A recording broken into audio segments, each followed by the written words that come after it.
नमस्कार बच्चों। आज हम कक्षा छठी की विज्ञान विषय में दूसरे अध्याय की ओर बढ़ेंगे। भोजन के घटक। हमारे दैनिक जीवन में उपयोग में आने वाले भोजन के घटक कौन कौन से होते हैं, इस अध्याय में हम विस्तृत रूप से अध्ययन करेंगे। बच्चों, जंतुओं को भोजन की आवश्यकता क्यों होती है या हमें भोजन की आवश्यकता क्यों होती है? आपने कभी इस पर ध्यान दिया है? आइए हम इसके बारे में पढ़ने का प्रयास करते हैं। प्राणी के शरीर की निरंतर वृद्धि, विकास और ऊर्जा के लिए भोजन की आवश्यकता होती है। जीव न केवल जीवित रहने के लिए बल्कि स्वस्थ और सक्रिय जीवन बिताने के लिए भोजन करते हैं। भोजन में अनेक पोषक पदार्थ होते हैं जो शरीर का विकास करते हैं, उसे स्वस्थ रखते हैं और शक्ति प्रदान करते हैं। आपने भी एक दिन भोजन नहीं किया होगा तो आपने शरीर को कमजोर महसूस किया होगा। अतः हम कह सकते हैं कि जंतुओं को ऊर्जा प्राप्ति के लिए भोजन की आवश्यकता होती है।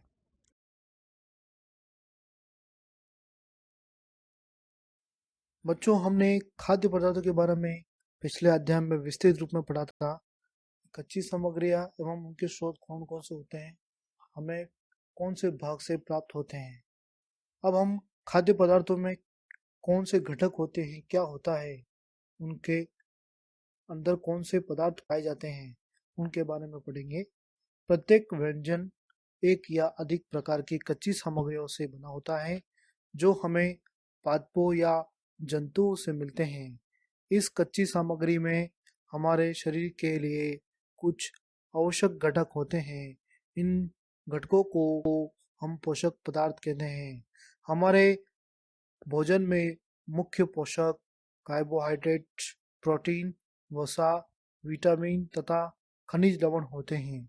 इसके अलावा हमारे भोजन में खाद्य रेशे, जिन्हें वृक्षांश और जल भी शामिल होते हैं, जिनकी हमारे शरीर को आवश्यकता होती है। क्या सभी खाद्य पदार्थों में ये सभी पोषक पदार्थ उपस्थित होते हैं? आइए हम इसकी जानकारी करते हैं।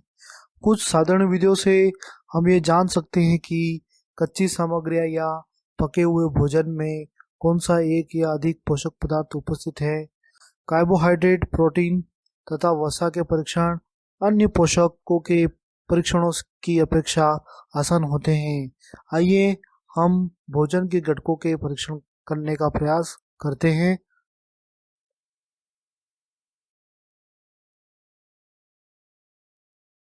भोजन के घटकों के परीक्षण के रूप में सर्वप्रथम हम कार्बोहाइड्रेट का परीक्षण करते हैं। कार्बोहाइड्रेट मुख्य रूप से मंड और शर्करा के रूप में पाया जाता है। शर्करा को हम मिठास से पहचान आसानी से लेते हैं। आइए हम मंड का परीक्षण करते हैं।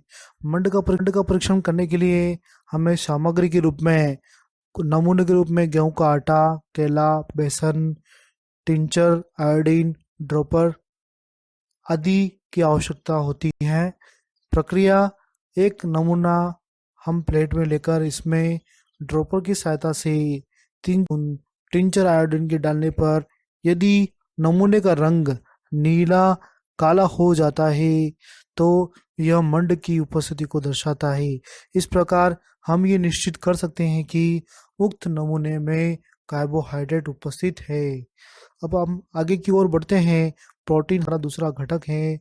इसके सामग्री के रूप में कुछ नमूने जैसे केला, बेसन, आटा, copper sulphate, caustic soda, dropper, परख नली इत्यादि सामग्री की आवश्यकता होगी। प्रक्रिया: एक नमूने का चूर्ण एक परख नली में लेकर इसमें थोड़ा सा जल की मात्रा मिलाएंगे और फिर इसमें ड्रॉपर की सहायता से कॉपर सल्फेट की 2 बूंदे और कास्टिक सोडा की 10 बूंदे डालेंगे। अब यदि इस मिश्रण का रंग बैंगनी हो जाता है तो इसमें प्रोटीन की उपस्थिति को दर्शाता है। हम ये निश्चय कर सकते हैं कि अगर रंग बैंगनी आता है तो इसमें निश्चित रूप से प्रोटीन उपस्थित है। आगे की तीसरे की ओर बढ़ते वसा। बहुत ही आसान परीक्षण है। सामग्री के रूप में इसको देखते हैं कुछ नमूने, जैसे मूंगफली के बीज, बादाम, मक्का के बीज, केला, सरसों के बीज इत्यादि हम नमूने का प्रयोग करेंगे। प्रक्रिया: कुछ नमूने लेकर उसको थोड़ा सा हम हल्का सा कूट कर छोटे छोटे भागों में उसको कर लेंगे। करने के बाद एक साफ कागज में लेकर उसको रगड़ने पर, कागज को प्रकाश में देखने पर तेल के धब्बे दिखाई देते हैं। इसमें ये वसा की उपस्थिति को दर्शाता है। कभी कभी कुछ बीज में पानी जैसा पदार्थ भी निकलता है, हालांकि पानी ही होता है। तो उस कागज को थोड़ा धूप में सुखाकर हम ये निश्चय करते हैं कि उसमें तेल के धब्बे के रूप में है या नहीं। और तेल के धब्बे नहीं है तो पानी सूख जाता है, कागज जैसा था वैसा ही बन जाता है। तो यहाँ पे निश्चय करने वाली बात ये, अगर प्रकाश आर पार ये तेल के धब्बे कागज के अंदर दिखाई देते हैं तो ये वसा की उपस्थिति को दर्शाता है। बच्चों, ये हमारे भोजन के घटक के परीक्षण थे जो बहुत ही आसान है। आप इनको आराम से घर पर कर सकते हैं। आप भी खाद्य सामग्री को लेकर यह परीक्षण बारी बारी से करके देखिए और यह भी देखिए कि एक ही खाद्य सामग्री में एक से अधिक पोषक पदार्थ उपस्थित हो सकते हैं। इसके अलावा खाद्य सामग्री में विटामिन और खनिज लवण पोषक पदार्थ भी उपस्थित रहते हैं। हमारे शरीर को इनकी आवश्यकता क्यों होती है, आइए हम जानकारी करते हैं। विभिन्न पोषक पदार्थ हमारे शरीर के लिए क्या करते हैं। कार्बोहाइड्रेट्स मुख्य रूप से हमारे शरीर को ऊर्जा प्रदान करते हैं। वसा से भी ऊर्जा मिलती है। वास्तविकता यह है कि कार्बोहाइड्रेट की तुलना में वसा की समान मात्रा से हमें अधिक ऊर्जा प्राप्त होती है। वसा और प्रोटीन की आवश्यकता शरीर की वृद्धि तथा स्वस्थ रहने के लिए होती है। प्रोटीन युक्त भोजन को प्राय शरीर वर्धक भोजन कहा जाता है। विटामिन रोगों से हमारे शरीर की रक्षा करते हैं। विटामिन हमारी आँख, अस्थियों, दांत और मसूड़ों को स्वस्थ रखने में भी सहयोग करते हैं। विटामिन कई प्रकार के होते हैं जिन्हें अलग अलग नामों से जाना जाता है। आइए हम और विटामिनों के बारे में विस्तृत रूप में अध्ययन करने का प्रयास करते हैं। इसमें से कुछ को vitamin A, vitamin B, vitamin C, vitamin D, vitamin E तथा विटामिन के नाम से जाना जाता है। विटामिनों के एक समूह को विटामिन बी कॉम्प्लेक्स भी कहते हैं। हमारे शरीर को सभी प्रकार के विटामिनों की अल्प मात्रा में आवश्यकता होती है। विटामिन ए हमारी त्वचा तथा आंखों को स्वस्थ रखता है। विटामिन सी बहुत सी रोगों से लड़ने में हमारी मदद करता है। विटामिन डी हमारी अस्थियों और दांतों के लिए कैल्शियम का उपयोग करने में हमारे शरीर की सहायता करता है। आइए हम चित्रों के माध्यम से इसको समझने का प्रयास करते हैं कि विटामिन ए में कौन कौन से स्रोत होते हैं। विटामिन ए के स्रोत गाजर, शकरकंद, कद्दू, लाल शिमला मिर्च, खरबूजा, आम इत्यादि से हमको विटामिन ए प्राप्त होता है। विटामिन बी की ओर हम बढ़ते हैं। विटामिन बी के स्रोत चावल, अंडे, फलियां, बादाम, केला, दूध इत्यादि से हमें विटामिन बी प्राप्त होता है। विटामिन सी के स्रोत आंवला, नींबू, नारंगी, संतरा, अंगूर, टमाटर से हमें विटामिन सी प्राप्त होता है। विटामिन डी के स्रोत के रूप में हम अध्ययन करें तो सूर्य की रोशनी, सुबह सुबह हम सूर्य की रोशनी में सर्दियों और जाड़ों के दिनों में हम खड़े होते हैं तो हमें बहुत ही अच्छा महसूस होता है। तो सूर्य से भी हमें विटामिन डी प्राप्त होता है। मछली, दूध, अनाज, अंडे, मशरूम, सोयाबीन जो सोयाबीन से मिलकर बने होते हैं, बटर, पनीर जैसे पदार्थों से हमें विटामिन डी प्राप्त होता है। विटामिन ई के स्रोत के रूप में अरबी, लाल शिमला मिर्च, ब्रोकली, पपीता, बादाम, पीनट आदि से हमें विटामिन ई प्राप्त होता है। विटामिन के स्रोत पत्ता गोभी, ब्रोकली, पालक, शलजम, चुकंदर और सभी प्रकार की हरी सब्जियों से हमें विटामिन के प्राप्त होते हैं। बच्चों, हमने ये विटामिनों के प्रकार और उनके स्रोतों का अध्ययन किया।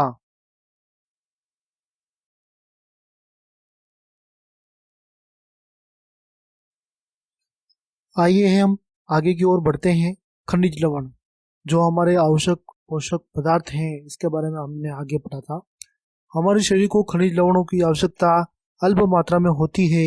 शरीर के उचित विकास और अच्छे स्वास्थ्य के लिए प्रत्येक खनिज लवण आवश्यक है। मुख्य रूप से हमारे शरीर में मुख्य रूप से जो खनिज लवण आवश्यक होते हैं वो इस प्रकार हैं: कैल्शियम, लोहा, सोडियम, पोटेशियम, आयोडीन। ये सभी खनिज लवण हमारे शरीर में मुख्य रूप से आवश्यक होते हैं, लेकिन इनकी अल्प मात्रा में ही आवश्यकता होती है। आइए आगे की ओर बढ़ते हैं। आहारी रेशे। आहारी रेशे क्या होते हैं, इसके बारे में हम समझने का प्रयास करते हैं।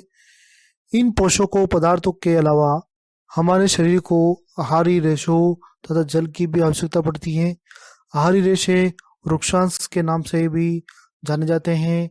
हमारे खाने में वृक्षांश की पूर्ति मुख्यतः पादपों से होती है। वृक्षांश के मुख्य स्रोत साबुत खाद्यान्न, दाल, आलू, ताजी फल और सब्जियां हैं। वृक्षांश हमारे शरीर को कोई पोषक पदार्थ प्रदान नहीं करते हैं, फिर भी यह हमारे शरीर का आवश्यक अवयव है और भोजन का आयतन बढ़ा देते हैं। वृक्षांश बिना पचे भोजन को बाहर निकालने में हमारे शरीर की सहायता करते हैं।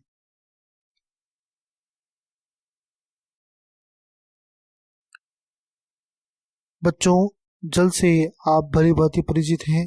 रोजाना आप जल ग्रहण करते हैं। जल भोजन में उपस्थित पदार्थों को अवशोषित करने में हमारे शरीर की सहायता करता है।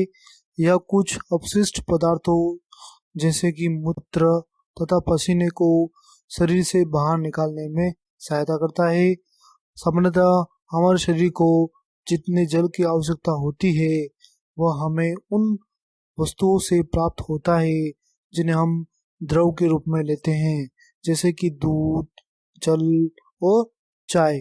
और अन्य प्रकार के भी स्रोत हो सकते हैं जो हम पेय के रूप में, द्रव के रूप में पीते हैं। आइए बच्चों, हम आगे की ओर बढ़ते हैं। विभिन्न प्रकार के पोषक पदार्थों के बारे में पढ़ने के बाद संतुलित आहार की ओर हम बढ़ते हैं। संतुलित आहार क्या होता है? सामान्यतः पूरे दिन में जो भी कुछ भी हम खाते हैं उसे आहार कहते हैं। हमारे शरीर की वृद्धि और अच्छे स्वास्थ्य को बनाए रखने के लिए हमारे आहार में वे सभी पोषक पदार्थ उचित मात्रा में होने चाहिए जिनकी हमारे शरीर को आवश्यकता है। कोई भी पोषक पदार्थ न आवश्यकता से अधिक हो, न ही कम। हमारे आहार में पर्याप्त मात्रा में वृक्षांश तथा जल भी होना चाहिए। इस प्रकार के आहार को हम संतुलित आहार कहते हैं। दालें, मूंगफली, सोयाबीन, अंकुरित बीज, मूंग, चना, किण्वित भोजन, विशेषकर दक्षिण भारतीय भोजन जैसे इडली, आटे का मिश्रण, मिस्सी रोटी, थेपला, अनाज और दालों से बना, केला, पालक, सत्तू, गुड़, उपलब्ध सब्जियों तथा इसी प्रकार अन्य भोजन कई पोषक पदार्थ उपलब्ध कराते हैं। इसलिए कोई व्यक्ति अल्प में भी संतुलित आहार खा सकता है। यदि कोई व्यक्ति संतुलित आहार नहीं खा पाता है तो हम कुछ रोगों से ग्रस्त हो जाते हैं। आइए हम रोगों के बारे में पढ़ने का प्रयास करते हैं। एक व्यक्ति खाने के लिए पर्याप्त भोजन पा रहा है, लेकिन कभी कभी उसके भोजन में किसी विशेष पोषक पदार्थ की कमी हो जाती है। यदि वह कमी लंबी अवधि तक रहती है तो वह व्यक्ति उसके अभाव से ग्रसित हो सकता है। एक या अधिक पोषक पदार्थों का अभाव हमारे शरीर में रोग अथवा विकृतियां उत्पन्न कर सकता है। वे रोग जो लंबी अवधि तक पोषकों पदार्थों के अभाव के कारण होते हैं उन्हें अभाव जन्य रोग कहते हैं। यदि कोई व्यक्ति अपने भोजन में पर्याप्त प्रोटीन नहीं ले रहा है तो उसे कुछ रोग हो सकते हैं, जैसे वृद्धि का अवरुद्ध हो जाना, चेहरे पे सूजन आ जाना, बालों के रंग का उड़ जाना, त्वचा की बीमारियां और पेचिश आदि समस्याओं से वो ग्रस्त हो सकता है। यदि प्रोटीन कार्बोहाइड्रेट दोनों ही किसी व्यक्ति के आहार से एक लंबे समय तक अनुपस्थित रहते हैं तो उसकी वृद्धि पूरी तरह से अवरुद्ध हो जाएगी। ऐसा व्यक्ति बहुत ही दुबला पतला हो जाएगा, वह इतना दुर्बल हो जाएगा कि चलने में भी असमर्थ होगा। विभिन्न विटामिनों और खनिज लवणों के अभाव से विभिन्न रोग अथवा विकृतियां हो सकती है। सभी अभावजन्य रोगों की रोकथाम संतुलित आहार लेने से की जा सकती है।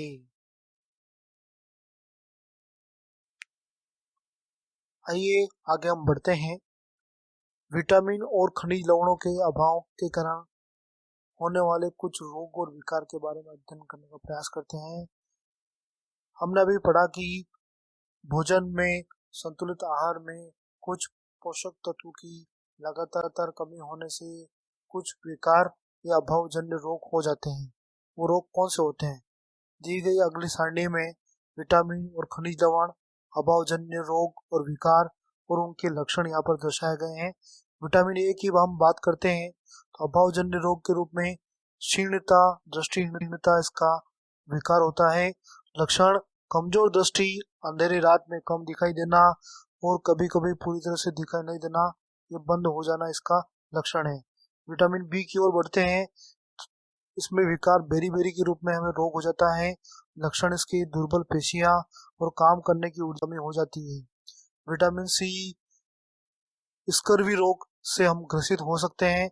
मसूड़े से लगातार खून निकलना, घाव बढ़ने में अधिक समय लगना इसका लक्षण होता है। विटामिन डी की ओर हम बढ़ते हैं तो रिकेट्स नामक रोग हो जाता है। इसके लक्षण: अस्थियों को मिलान होकर मुड़ जाना। कैल्शियम खनिज लवण की बात करते हैं, इसके कमी से अस्थियों और दंत से इसका प्रभाव पड़ता है। कभी कभी आपने देखा होगा कि अस्थियां कमजोर पड़ना लग जाती हैं और दांतों में दंत क्षय नामक रोग ग्रसित हो सकते हैं। लक्षण: कमजोर अस्थियां, दंत क्षय इसके लक्षण हैं। आयोडीन की बात करते हैं।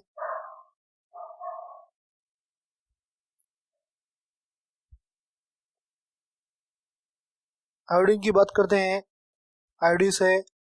की कमी से गेंगा या गाइटर, जिसको हम गलगंड रोग भी कहते हैं, ये हो जाता है। गर्दन की ग्रंथि फूलकर लटक जाना, बच्चों में मानसिक विकलांगता इसके लक्षण है। लौह, आयरन, अरक्तता मतलब खून की कमी हो जाना या शरीर में खून की कमी से कमजोरी हो जाना इसके लक्षण होते हैं। ये हमारे विटामिन और खनिज लवणों के अभाव से होने वाले कुछ रोग विकार थे।